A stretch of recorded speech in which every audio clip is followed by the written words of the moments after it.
somebody from the UN Food and Agriculture Organization sent me this report. This came out in 2013. Nobody ever reads these things.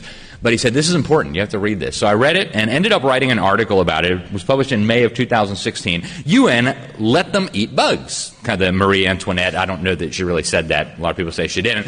But the report was about how they're going to make us eat bugs. How meat and chicken and traditional agriculture were not sustainable. And the food of the future was going to have to be creepy crawlers.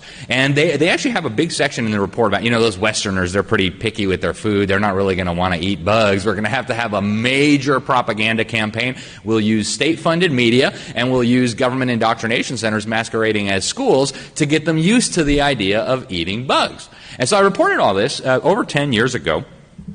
And then along comes Joe Biden.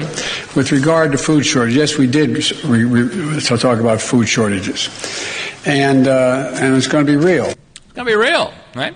So, a lot of people think, I'm not going to eat bugs. That's crazy, right? And Klaus Schwab and the World Economic Forum in their little video, they said by 2030 you're going to have to eat a lot less meat to save the planet.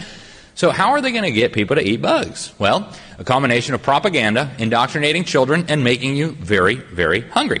And what you'll find as you look at these policies is every single one of the national and state and local policies traces directly back to various UN and World Economic Forum programs like Agenda 2030. Agenda 2030 was signed by every national government in the world in 2015. On behalf of the United States, Barack Obama called it an executive agreement. And it's a plan to totally transform every element of our lives. In fact, the head of the UN General Assembly at the time called it the Master Plan for Humanity. And if you read the preface, it says over and over again, no one will be left behind. And so a big part of this, as you read it, and I tie all the points back to that, is you got to transform agriculture, you got to transform the food supply, you got to transform every element of life. And so in keeping with that UN report on using government propaganda, here's the World Economic Forum promoting insect farming. As we speak, they're actually building the largest insect protein manufacturing facility in the world in Decatur, Illinois. So the World Economic Forum thinks you need to eat the bugs. And here is the government-funded propaganda outlet known as PBS. The future of food is being revolutionized by science, as new research helps bring unexpected ingredients to the table. It kind of tastes like shrimp. They have this seafood quality to them. It reminds you of like a Frito or a chip. Just Frito or a chip, okay? So it's crazy talk, right? And so this actually comes from my home state of Florida. Everybody thinks our government schools in Florida are great. They're not. But this was sent to me by the parent of a concerned fifth grader. She was told that she had to do these workshops, and bugs are the food of the future. And she said, actually in the class, they told the kids that eating meat is bad for the planet. Your parents are bad for wanting to eat steak all the time. They say, here's the list of how much CO2 emissions, right? Crickets, you get 0.47 kilos of crickets per ounces of CO2, whatever. And you see that apparently bugs are really, really sustainable. The government knows quite a bit about eating bugs. Turns out it's very, very unhealthy. I pulled these right out of the National Library of Medicine 2017 study funded by the government.